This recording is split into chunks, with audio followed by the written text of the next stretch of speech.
Meu querido irmão, abra sua Bíblia, por favor, no Evangelho de Mateus, no capítulo de número 20. É uma história conhecida,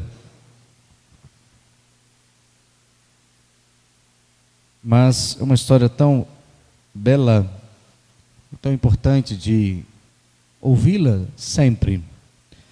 Mateus capítulo de número 20, a partir do versículo 29 até o versículo 34.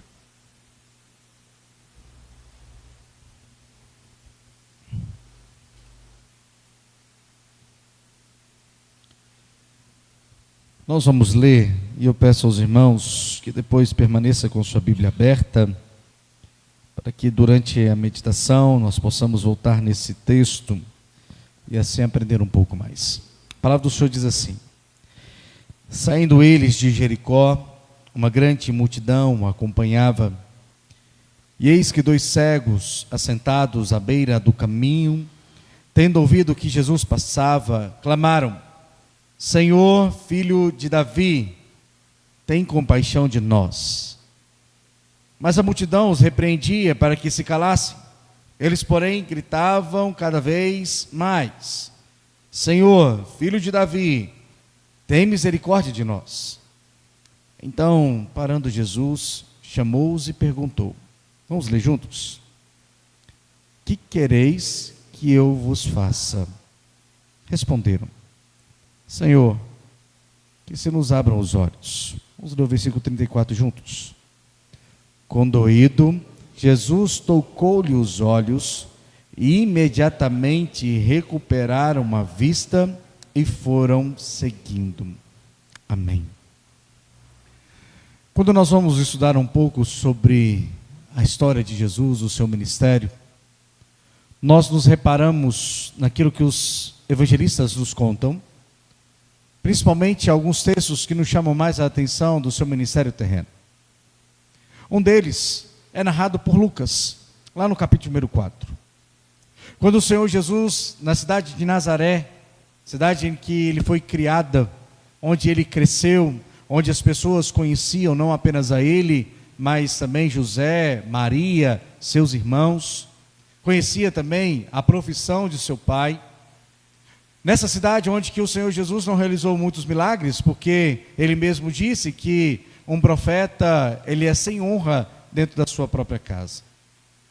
Mas o que nos chama a atenção é que Jesus, lá no capítulo 4 de Lucas, uma certa vez, como um bom judeu, conhecedor da lei, obediente à lei, que participava de todos os rituais, vai até a sinagoga. E nesse dia, de maneira muito específica, ele recebe a oportunidade de ler um texto. Embora não sendo mestre, não sendo um escriba aos olhos dos homens, mas mesmo assim foi-lhe dada a oportunidade de abrir o texto e assim ler. E na oportunidade ele leu o texto de Isaías, que está registrado lá em Isaías, capítulo número 61. E no texto diz assim: o Espírito do Senhor está sobre mim, pelo que me ungiu para evangelizar os pobres, enviou-me para proclamar a libertação aos cativos e restauração à vista aos cegos, para pôr em liberdade os oprimidos e apregoar um ano aceitável do Senhor. Ao ler esse texto, na sinagoga, após a leitura, antes de fazer uma meditação, porque todos talvez esperassem uma meditação, ele fecha o livro e diz: hoje se cumpriu as Escrituras. Ao afirmar isso, o Senhor Jesus está dizendo: aquilo que o profeta Isaías proclamou no passado está se cumprindo, a palavra está revelada, vocês estão diante daquele que está cheio do Espírito de Deus e que tem a liberdade, o poder de trazer restauração, libertação, paz para aqueles que são oprimidos, vista aos cegos e restaurar vidas. Ao ponto de que, quando nós olhamos para o ministério do Senhor Jesus, o que acompanha dentro do seu ministério são os cumprimentos dessas palavras. Quantas e quantas vezes nós vimos o Senhor Jesus se curvando, indo em encontro aos miseráveis, aos pobres, aos necessitados. Ao ponto que, dentro do ministério de Cristo, o que nos chama a atenção não é apenas os seus milagres, não apenas os seus ensinos, não apenas a sua maneira de ensinar e de servir, mas o que nos chama a atenção é a sua compaixão. Se você voltar para a Bíblia e perceber aqui no versículo número 34, o Senhor aqui, Mateus vai nos dizer que o Senhor Jesus ficou condoído. A palavra condoído aqui é compaixão, mas ela é um pouco mais estranha na língua grega, porque na língua grega é como se fosse algo que mexeu nas suas entranhas. Algo foi comovido dentro de Cristo, que o fez olhar para aquele homem, ou para aqueles dois cegos, e então ter compaixão dele. Mas não é apenas a esses dois cegos que o Senhor Jesus mostrou compaixão. Se você olhar o texto de João, no Evangelho de João, no capítulo número 11, você vai perceber o Senhor Jesus que amava uma família muito especial para ele: Lázaro, Marta e Maria. Em um certo dia, enquanto ele recebe um anúncio de que Lázaro estava doente, ao invés de ir diretamente, ele espera 3 dias, e ele diz: olha, Lázaro, para os seus discípulos, Lázaro está dormindo, nós vamos lá despertá-lo. Os discípulos com medo, porque Jesus saiu de Betânia perseguido, e os discípulos, então vamos voltar lá, então, o senhor vai voltar lá, e para acordar Lázaro, ele acorda sozinho. Jesus disse: não, Lázaro está morto. E alguns, de maneira sarcástica, disseram: então vamos lá morrer junto com ele. Mas o Senhor Jesus vai lá para manifestar a glória do Senhor, ressuscitando a vida do seu amigo. Mas o que nos chama a atenção não é simplesmente o fato de, no final do capítulo 11, Cristo dizer assim: Lázaro, sai para fora. O que nos chama a atenção antes são as irmãs chegando até o Senhor Jesus, clamando e dizendo: se o Senhor estivesse aqui, meu irmão não teria morrido. Mas nós temos a certeza de que ele ressuscitará no último dia. E o Senhor Jesus diz para ela: se você creia que o seu irmão vai ressuscitar. E ao chegar no sepulcro, com a pedra ainda presa, o texto vai dizer que Jesus chorou. Há uma compaixão que envolve o Filho de Deus na dor daqueles que estão passando por angústias. Talvez um choro para o nosso olhar, talvez sem sentido. Ora, se ele estava indo ali para ressuscitar Lázaro e ele sabia o que iria fazer, por que chorar? Ele chora não porque Lázaro estava morto, porque ele iria ressuscitá-lo, mas ele chora por causa da aflição das suas irmãs e de todo o povo que estava comovido com aquela situação. Não apenas esse texto, eu me lembro também quando o Senhor Jesus, caminhando sobre as cidades de Israel, ele se depara com uma procissão, onde havia uma viúva, chamada viúva de Naim, chorando, enquanto alguns carregavam o seu filho para ser sepultado. Ela já viúva, talvez desamparada, o Senhor Jesus olha para aquela situação e, condoído pela dor da mãe, chega e ressuscita aquele jovem e o restitui para sua mãe, porque o seu coração ficou comovido, condoído, por ter compaixão daqueles que sofrem. E não é à toa que nesse versículo, nesse texto que nós acabamos de ler, nos mostra isso. Mas antes de entender esse texto, me permita fazer alguns aspectos exegéticos, teológicos, aqui dentro dessa passagem e também entendermos o contexto. Esse texto ele é narrado também nos evangelhos sinóticos, tanto em Marcos e também em Lucas. E há um problema. Em Mateus, nos é dito 2 cegos. Em Marcos, apenas um cego. E também em Lucas, apenas um cego. Há também diferenças da localidade. Uns dizem que eles estão saindo de Jericó, outros dizem que estão à porta de Jerusalém. Portanto, aparentemente parece que é a mesma história, mas contada de maneiras diferentes. E a pergunta que os críticos dizem é: qual é o certo? Qual nós vamos desprezar? Nós iremos desprezar os 2 cegos, ou ficaremos com Marcos e Lucas, que é um cego só? Qual dos textos está correto? Todos os textos estão corretos, porque aqui está relacionado com a percepção daquele que narra, e nós precisamos entender isso. Primeiro, quem narra aqui, Mateus, ele narra não porque alguém lhe contou, mas ele narra aquilo que ele viu. Marcos já é diferente. Marcos não narra aquilo que ele viu, Marcos narra aquilo que Pedro lhe contou. E, portanto, Pedro conta, talvez, ao descrever o livro de Marcos, porque são as histórias de Pedro, e Pedro narrando, e Marcos tomando nota, porém, leva ao nome de Marcos o Evangelho. Talvez Pedro, conhecendo as circunstâncias do tempo, daquela localidade, e conhecendo o pai daquele cego, ou talvez de um dos cegos, porque em Marcos aparece o nome dele, Bartimeu, filho de Timeu. Este então é denominado. E Lucas, agora, como que faz? Lucas escreve, e se os irmãos pegarem o texto de Lucas, lá no capítulo 1, Lucas vai dizer que depois de uma acurada investigação dos fatos. Qual é o ponto de partida das investigações de Lucas? O Evangelho de Marcos. E, portanto, com base no Evangelho de Marcos, Lucas escreve o seu. E depois, investigando com outras pessoas, conversando mais, para chegar à conclusão e entregar para Teófilo a respeito do ministério de Cristo Jesus. O que nos faz é que, não importa se são um ou dois, importa é a graça do Senhor Deus.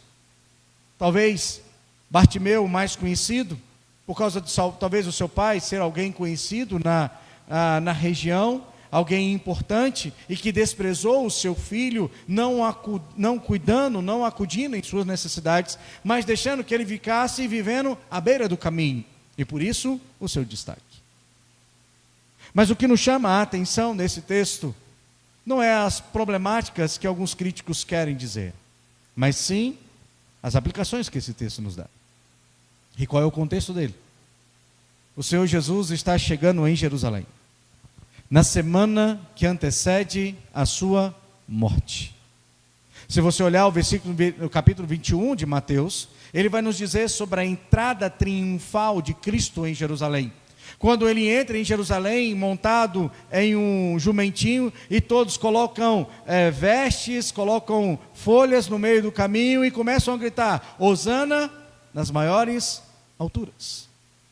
Mas antes de entrar em Jerusalém, antes de ter o aspecto de triunfo, o Senhor Jesus está reunido com os seus discípulos, trazendo ensinos sobre serviço, ensino sobre salvação, ensino sobre o seu ministério. Se você olhar um pouco para trás, você vai perceber que o Senhor Jesus volta para os seus discípulos e vai dizer sobre a sua morte e sua ressurreição. Porém, há um grupo aqui que não entende sobre isso, sobre o reino do Senhor, sobre aquilo que Deus faz de maneira impossível, que é a salvação dos homens. Eles não entendem, mas querem prestígio. Tiago, João e sua mãe clama ao Senhor aqui no versículo número 20 até o versículo 28, dizendo: Senhor, quando eu entrar nos teus reinos, coloque o meu filho um à sua esquerda e outro à sua direita.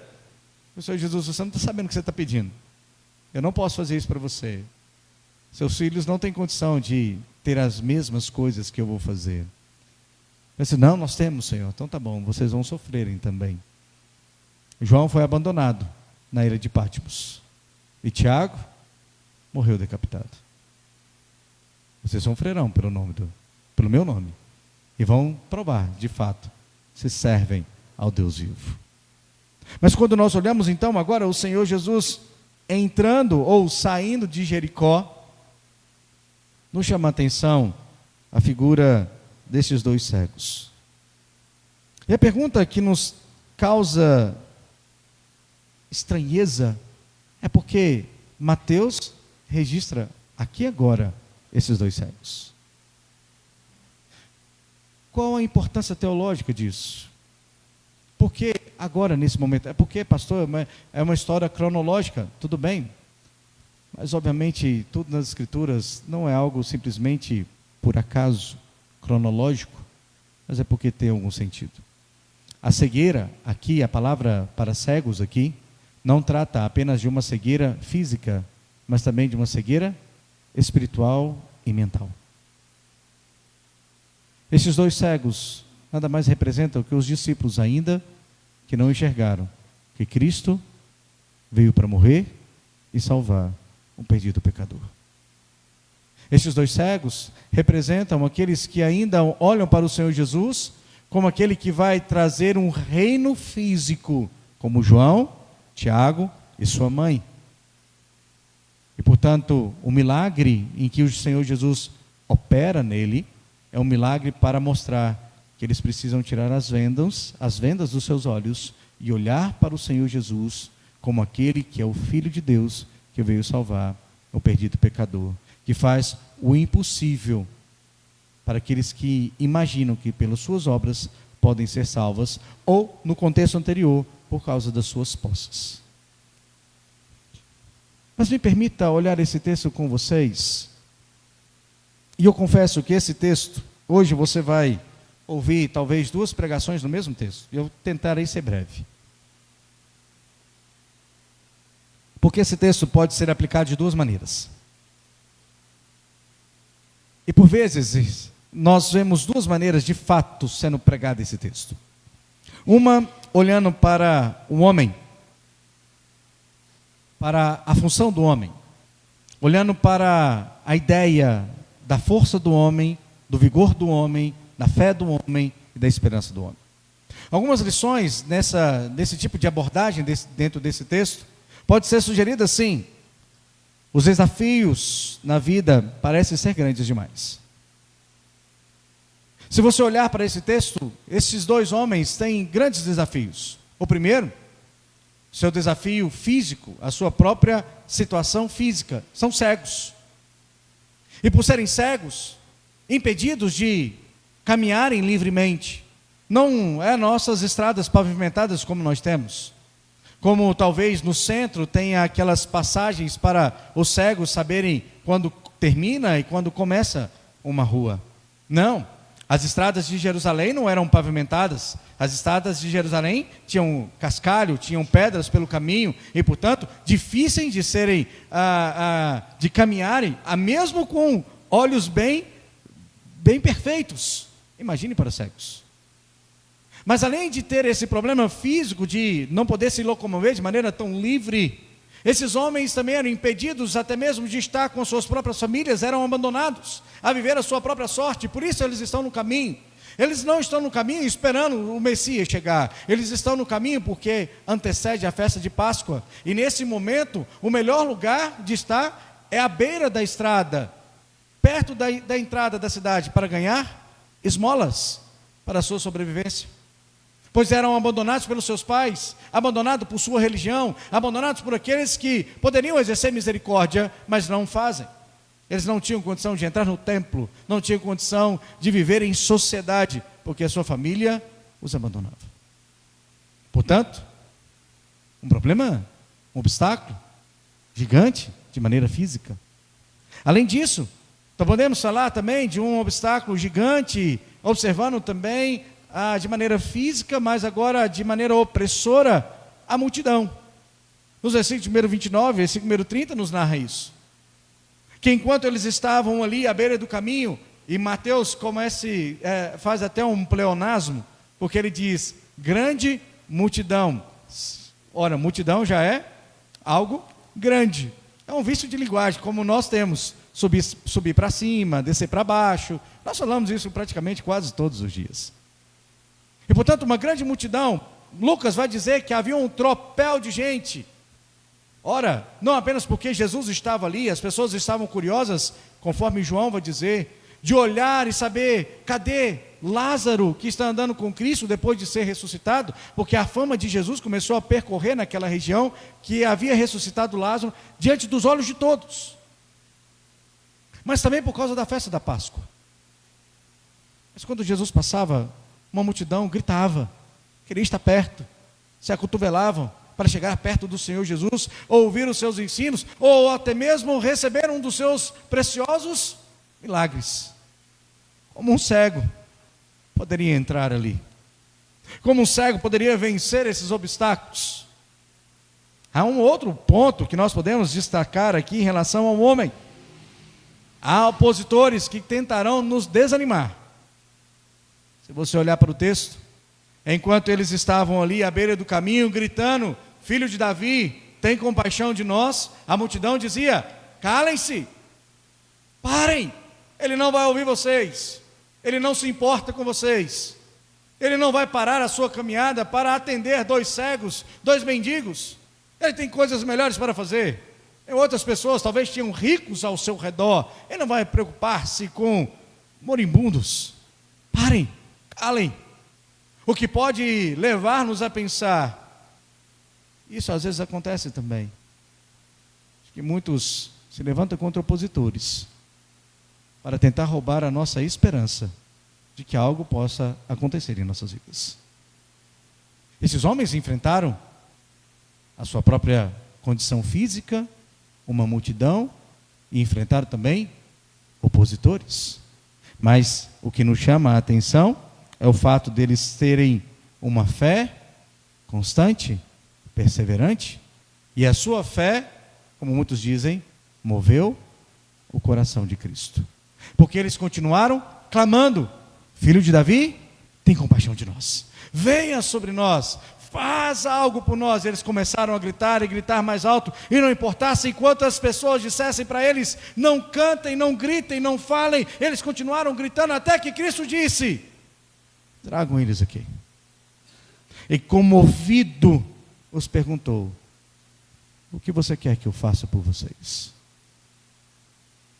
Por meio da sua compaixão, o Senhor Jesus ministra para eles a graça de transformar e de curá-los de maneira plena. E aqui, como aspecto do nosso primeiro sermão, dentro desse texto mais humanista, eu poderia dizer e concluir para os irmãos dizendo: permaneça firme, continue clamando, continue intercedendo, vai, você tem fé, seja corajoso como esses homens, enfrenta os seus inimigos, os seus obstáculos, você vai vencer. Só que é disso que o texto fala. O texto, as Escrituras fala dos homens ou de Cristo? As Escrituras nos levam a ser ensinados daquilo que os homens fazem, ou nos leva a perceber o que Cristo faz? Aqui, eu prefiro uma outra abordagem dentro desse texto. Que embora seja possível, claro, fazer essas aplicações que causam emoções, esperança, desejos, e até mesmo talvez você poderia sair daqui nessa semana, nesse domingo, dizendo: eu posso vencer, como aqueles cegos venceram. Mas eles não venceram porque eles tinham capacidade. Eles venceram porque alguém fez o impossível por eles, e foi o próprio Cristo Jesus. Esse texto não fala dos cegos. Esse texto fala da compaixão de Cristo. Esse texto fala do socorro de Cristo. Esse texto fala da graça de Cristo Jesus. E olhando para uma perspectiva um pouco mais bíblica, teológica, o primeiro argumento que nós poderíamos trazer para esse texto, e eu trago para a sua vida de maneira muito completa para mim, é que Jesus Cristo, aquele que é o Senhor de todos, aquele que está sobre todos, aquele que tem poder sobre todas as coisas, exerce misericórdia sobre aqueles que necessitam. O fato aqui não está no homem em si, mas no próprio Deus desejar exercer a sua misericórdia. Não foi esses homens que foram ao encontro de Cristo, mas foi Cristo que foi ao encontro deles. Quem o chamou foi o próprio Senhor Jesus. Quem ministrou sobre eles foi o próprio Senhor Jesus. O texto aqui não fala que Jesus viu-lhes a fé, mas resolveu, por meio da sua compaixão, exercer a sua misericórdia. Portanto, com base na misericórdia do Senhor Jesus, nós percebemos que esse Deus tão grande, Ele vai ao encontro do miserável, como aqueles 2 homens. E por isso eu posso dizer, aí sim, talvez, assim como esses homens, nós nos encontramos também miseráveis, ou nos encontrávamos miseráveis. Porque, como eu disse, esses cegos não representam apenas uma cegueira física, mas sim uma cegueira espiritual, e como cegos espiritualmente, o Senhor veio ao nosso encontro como miseráveis que éramos, e vivíamos em nossos delitos e pecados, e Ele nos trouxe vida por meio da tua graça. E por meio de Cristo Jesus, da ação de Cristo, hoje eu posso vê-lo como Filho de Deus e exaltá-lo como Senhor da minha vida. Não porque simplesmente eu clamei, mas porque Ele me deu a condição de clamar, porque Ele veio ao meu encontro. Eu que era miserável, pecador, Ele me transformou agora como um filho regenerado do Altíssimo. Ele veio ao meu encontro com graça. Esse texto também me leva a perceber que o Senhor Deus, o Senhor Jesus Cristo, esse que é todo-poderoso Senhor, que tem compaixão e vai ao encontro do miserável, Ele é aquele que ouve as nossas orações e nos perdoa. Notem que eu disse no início desse texto, esses homens não estavam só no meio do caminho, havia uma multidão ensandecida, que gritava e clamava, alguns empolgados com a festa da Páscoa, outros porque o Senhor Jesus estava entrando, outros curiosos para ver Lázaro, um acotovelando e outros daquela multidão, tudo. Mas o Senhor ouviu a oração de 2 homens.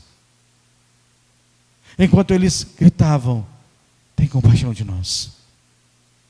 Enquanto eles clamavam, Filho de Davi, venha ao nosso encontro. Mesmo em meio à multidão ensandecida, Cristo ouviu os 2. Porque Ele, sendo Deus e completamente Deus, Ele ouve as nossas orações. E por isso nós oramos. É por isso que nós falamos com o Senhor. É por isso que quando nós lemos o texto das Escrituras nos Salmos, que vai dizer que o Senhor se inclina para nós, para nos ouvir, que Ele está com seus ouvidos atentos para ouvir a oração do justo, que Ele está com seus ouvidos atentos para ouvir a oração daquele que suplica, que clama por misericórdia. E esse Deus Todo-Poderoso, Ele nos ouve, e ao ouvir, Ele vem também e nos responde. E a sua resposta para esses homens, uma resposta de compaixão. A resposta para esses homens foi uma resposta de misericórdia, uma resposta de graça. Porque aquele que é o Todo-Poderoso, que ministra compaixão, que é o Senhor de toda a história, Ele não apenas traz um alívio momentâneo, mas Ele traz um alívio eterno.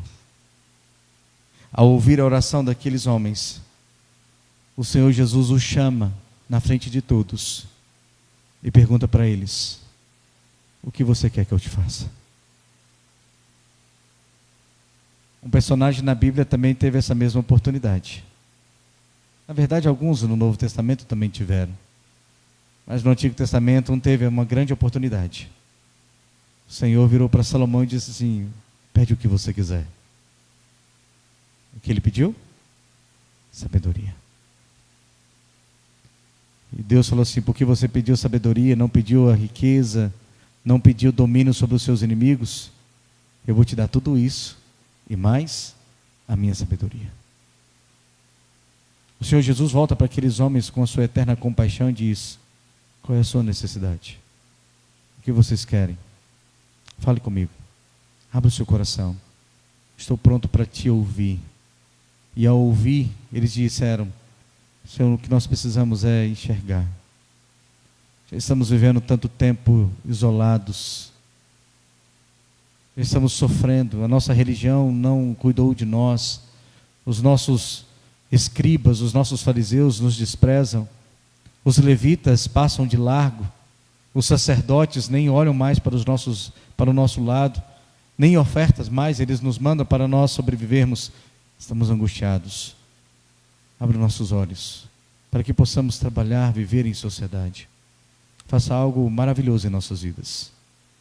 E diz o texto que o Senhor, tendo compaixão deles, por tua eterna misericórdia, os curou.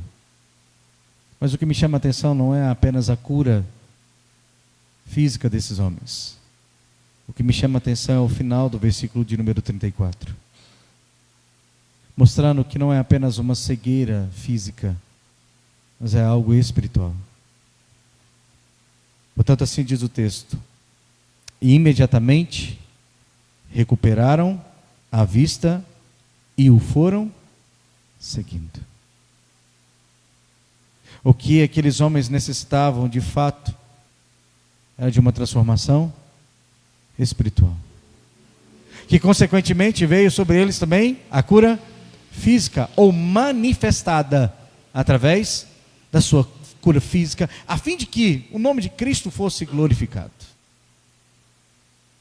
Mas o que nós vemos é que o Evangelho transformou a vida daqueles homens, porque o próprio Cristo veio dizer que Ele veio trazer cura aos cegos, Ele veio libertar os cativos e trazer restauração. Não apenas os cegos físicos, porque Jesus não curou todos os cegos, mas por meio do Evangelho, o Senhor tem libertado os cegos espiritualmente, para que possam vê-lo como Filho de Deus, adorá-lo e segui-lo. Esse texto não fala dos dois cegos. Esse texto fala da graça de Cristo Jesus, que alcançou aqueles dois cegos.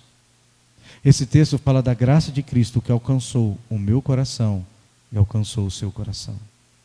Esse texto fala da compaixão de Cristo, que fez o impossível por nós, daquilo que o mundo inteiro, o homem e ninguém pode fazer, que é nos dar a salvação. Esse texto nos fala da nossa libertação completa da opressão do pecado. Nós agora não estamos cegos mais, agindo no pecado. Nós agora vemos a graça de Cristo, somos contemplados pelo amor de Cristo e podemos por nós mesmos olhar a sua palavra e ser nutrido pela sua palavra e então segui-lo. Mas eu quero te fazer a mesma pergunta que Cristo fez. Imagine se hoje o Senhor Jesus chegasse ao seu lado e lhe perguntasse: o que você quer que eu te faça? Qual seria a sua resposta? Talvez a nossa resposta seria: Senhor, estou passando por um tempo de enfermidade, eu preciso da cura do Senhor. Talvez a sua resposta seria: Senhor, meu casamento está passando por um momento de crises, então soluciona o meu casamento. Senhor, estamos passando por momentos de grandes problemas financeiros, a empresa não está dando certo, fui demitido, estamos passando crises financeiras, aquilo que nós pensávamos que poderíamos ter, não temos. Então, Senhor, nós estamos passando por esse turbilhão, então, se o Senhor puder, soluciona a minha vida financeira. Talvez nós responderíamos assim, não que esteja errado, mas a nossa maior necessidade não é nada financeiro, a nossa maior necessidade não é nada físico, a nossa maior necessidade não é nada de relacionamentos. A nossa maior necessidade é a salvação em Cristo. A maior necessidade de um pai crente é que os seus filhos sejam crentes. A maior necessidade de um esposo é que a sua esposa seja crente. A maior necessidade de um esposo é que a sua esposa seja crente. Talvez o que nos incomoda muito são os quesitos físicos, mas nós esquecemos que esse mundo passa, mas a eternidade não. Portanto, talvez, se o Senhor Jesus nos desse a oportunidade, se Ele nos perguntasse: o que você quer que eu te faça? Eu sinceramente responderia a Ele: Senhor, que o Senhor salva minhas filhas e a minha esposa, para que elas possam ter a vida eterna. Porque eu sei que esse mundo vai passar e as aflições desse mundo não se comparam à glória do Senhor, que está manifestada na eternidade. Qual a sua maior necessidade? Uma cura física ou a sua salvação? Cristo fez os dois. E talvez Ele também possa fazer os dois na sua vida. Mas clame pela salvação da sua casa e dos seus filhos, para que essa misericórdia que alcançou esses dois homens também possa alcançar a sua casa.